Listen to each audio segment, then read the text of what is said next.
Assalamualaikum warahmatullahi wabarakatuh. Selanjutnya kita akan membahas bagaimana menentukan solusi atau himpunan solusi dari suatu sistem persamaan linear. Nah, sebelumnya saya ingatkan bahwa suatu sistem persamaan linear itu memiliki tiga kemungkinan solusi. Yang pertama, sistem tersebut bisa saja tidak memiliki solusi. Kemudian yang kedua, sistem tersebut mungkin memiliki hanya satu solusi.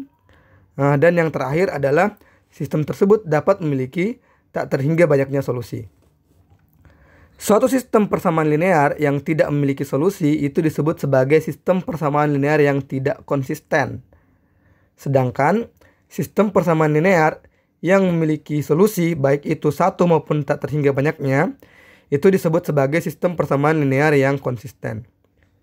Nah, selanjutnya bagaimana menentukan solusi dari sistem persamaan linear tersebut. Nah, ini saya berikan ilustrasi bagaimana metode eliminasi dan substitusi yang teman-teman telah pelajari di SMP maupun SMA itu dapat membantu kita untuk memperoleh solusi dari sistem persamaan linear ini. Tadi peroleh solusinya X-nya sama dengan 2, Y-nya sama dengan 3, dan Z-nya sama dengan 5. Atau dituliskan seperti ini, 2,3,5 ya. Nah, yang ingin saya tekankan bahwa pada dasarnya di suatu proses aljabar itu dilakukan bukan untuk mencari hasil, akan tetapi lebih ke transformasi atau mengubah bentuk, biasanya ke bentuk yang lebih sederhana. Nah, sehingga pada dasarnya proses eliminasi substitusi yang kita lakukan ini itu mengubah sistem ini, sistem persamaan linear ini, ketiga ini menjadi sistem persamaan linear baru yang memiliki nilai yang tetap sama dengan sistem persamaan linear sebelumnya, tapi bentuknya lebih sederhana, yaitu X sama dengan 2, Y sama dengan 3, dan Z sama dengan 5. Nah, lalu bagaimana proses pengubahan atau transformasi dari bentuk yang lebih kompleks tadi kelihatannya ke bentuk yang lebih sederhana itu? Kita perhatikan bagaimana eliminasi dan substitusi membantu kita menyelesaikan hal tersebut. Nah, di sini kita lihat yang dilakukan adalah pertama-tama mengambil dua persamaan, yaitu persamaan 1 dan 2 ya. Kemudian dieliminasi dengan cara persamaan 1 ini dikurangkan dengan persamaan 2. Sehingga diperoleh persamaan 4. Selanjutnya persamaan 1 dan persamaan 3. Artinya kita lihat persamaan 1 dan persamaan 3 ini sepertinya dijumlahkan. Ini dikurangkan, ini di sini dijumlahkan. Persamaan 1 dia tambahkan dengan persamaan 3. Akhirnya diperoleh bentuk yang kelima yang sebenarnya lebih sederhana dibanding bentuk sebelumnya. Nah, kemudian proses tersebut dilanjutkan kembali untuk mendapat bentuk yang lebih sederhana lagi, di mana persamaan keempat ini ternyata dikalikan 3.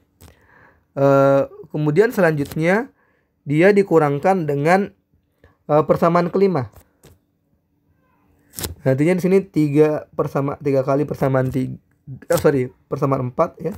3 kali persamaan 4. Kemudian ini persamaan 5 dikurangkan. 3 kali persamaan 4 dikurangkan dengan persamaan 5. Selanjutnya di sini kembali dengan persamaan 4 dan 5.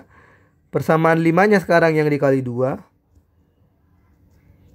Persamaan 4-nya tetap. Kemudian selanjutnya diperkurangkan, sehingga ini persamaan 4 dikurangkan dengan 2 kali persamaan 5. Akhirnya diperoleh nilai Y sama dengan 3, X sama dengan 2 yang nanti dapat memudahkan kita untuk memperoleh nilai Z dengan cara substitusi. Nah, kita perhatikan proses-proses yang dilakukan untuk mentransformasi atau mengubah sistem persamaan linear kita yang ini ke sini dengan metode eliminasi substitusi ini. Kita lihat ada beberapa operasi yang dilakukan dan ternyata operasi tersebut tidak mengubah nilai dari peubah atau nilai dari variabelnya, yaitu menjumlahkan dan mengurangkan atau menjumlahkan persamaan, mengalihkan satu persamaan tertentu dengan konstanta, menjumlahkan atau mengurangkan, walaupun di sini kasusnya adalah mengurangkan semua, suatu persamaan dengan kelipatan dari persamaan lainnya, ternyata tidak mengubah hasil dari nilai dari peubah sistem persamaan linear kita. Tapi dia mengubah bentuknya menjadi bentuk yang lebih sederhana. Nah, sebenarnya ada satu lagi. Kalau kita perhatikan, yang pertama diperoleh adalah Y sama dengan 3, X sama dengan 2, dan Z sama dengan 5. Kemudian saya ubah urutannya ini. Dari sini ke sini saya ubah urutannya antara X dan Y. Dan ternyata itu tidak mengubah esensi juga, tidak mengubah nilai dari peubah atau nilai dari variabel di sistem persamaan linear kita. Artinya bentuk tersebut masih ekuivalen. Artinya kita juga dapat mengubah posisi dari sistem persamaan linear. Sehingga ini memberikan kita ide bagaimana atau beberapa proses yang dapat kita lakukan terhadap persamaan-persamaan yang kita miliki untuk dapat diubah ke bentuk yang lebih sederhana. Nah, selanjutnya saya ingin memberikan perspektif lain dengan melakukan tetap operasi-operasi ini bisa dikategorikan ke 3 operasi utama: menjumlahkan dan menukarkan, kemudian menjumlahkan dan mengurangkan, menukarkan antar baris, menjumlahkan dengan kelipatan dari persamaan lainnya. Saya lakukan, akan tetapi bentuk ini saya tuliskan kembali tanpa menuliskan atau tanpa melibatkan variabelnya. Jadi saya hanya menuliskan nilai realnya.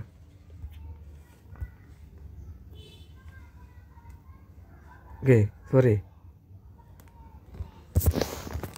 Seperti ini. 2x kurang y tambah z sama dengan 6. X kurang 3y tambah z sama dengan negatif 2. Kemudian x tambah 2y kurang z sama dengan 3. Nah, bentuk ini tadi saya tuliskan kembali. Ini saya tuliskan kembali dalam matriks, tapi tidak menuliskan lagi variabelnya. Jadi saya hanya menuliskan konstantanya saja.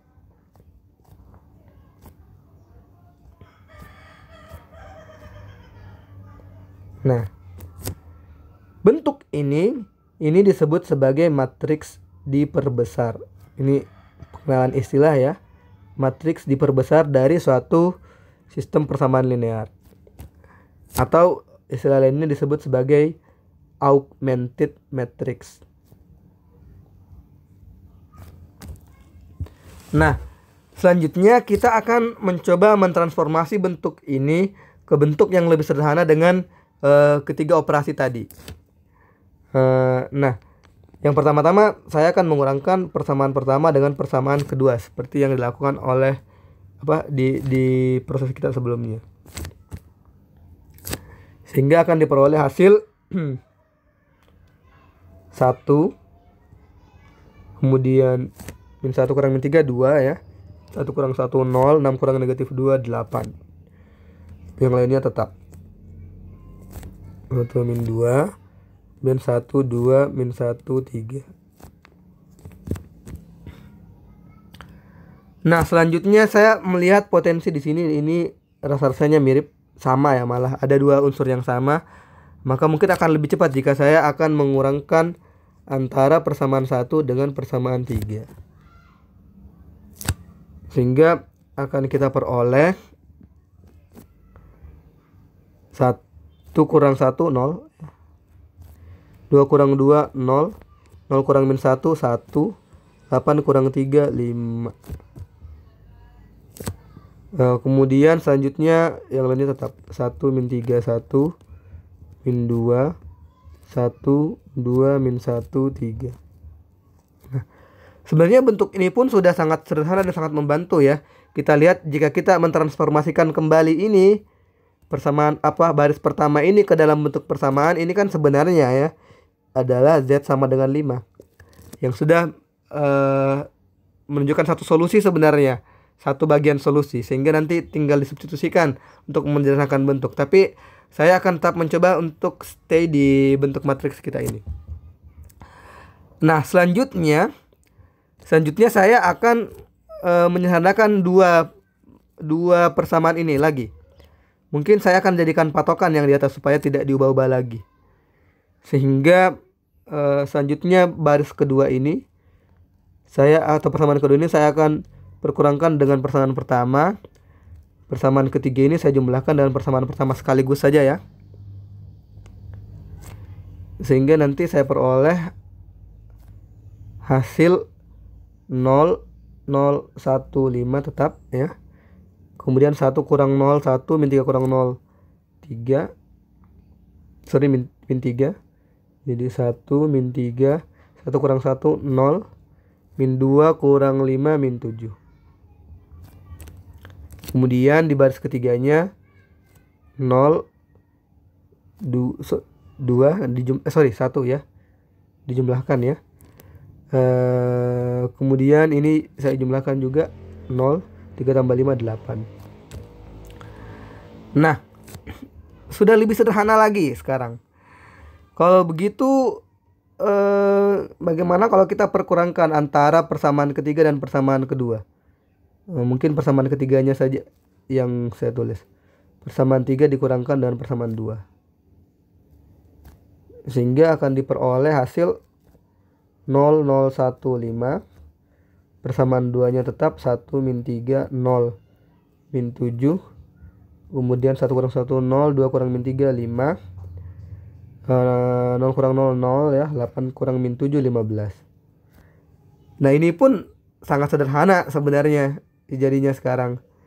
5Y sama dengan 15 kalau kita transformasi ke bentuk tadi ya. Sehingga kita tahu ya bahwa sebenarnya Y-nya adalah 3. Cuman kita masih tetap saja pakai bentuk matriks dulu. Kita kalikan ini dengan sepertiga. Ingat tadi kita dapat mengalihkan satu persamaan dengan konstanta tertentu dan ternyata tidak berubah ya hasilnya kayak yang kita lakukan pada proses sebelumnya. Sehingga ini menjadi 0, 0, 1, 5. 1, min 3, 0, min 7. Ini menjadi 0, 1, 0, 3. Oke. Berarti tinggal satu lagi yang ingin saya sederhanakan. Ini bagaimana caranya supaya negatif 3-nya habis. Kalau begitu persamaan kedua ini saya jumlahkan saja dengan kelipatan dari persamaan 3. Kan tadi bisa dilakukan ya. Dan dengan cara itu kita akan memperoleh 0, 0, 1, 5. Ini pointernya tidak mau hilang, sorry. Kemudian 1 tetap ya, min 3 tambah 3 kali 3 0, 0 tetap, min 7 tambah 3 kali 3 2 ya, 0, 1, 0, 3. Nah, akhirnya kita peroleh bentuk ini. Ini tidak lain jika kita transformasi ke bentuk persamaan Z sama dengan 5. Kemudian X sama dengan 2, Y sama dengan 3. Atau kalau mau kita tukarkan dulu ini ke sini, persamaan kedua naik menjadi persamaan pertama, persamaan ketiga turun ke persamaan 1, persamaan 1 turun ke persamaan 3, persamaan 3 naik ke persamaan 2, sehingga nanti diperoleh X sama dengan 2, Y sama dengan 3, dan Z sama dengan 5. Boleh seperti itu. Nah, akhirnya kita peroleh solusi dari persamaan ini dengan menggunakan matriks seperti ini. Yaitu solusinya adalah 2,3,5, atau kalau kita tuliskan dalam himpunan penyelesaian ya sama saja sih. HP-nya ini. Karena cuma satu ya, Ya, saya kira itu untuk materi ini. Nanti kita akan lanjut lagi ke materi lain. Terima kasih.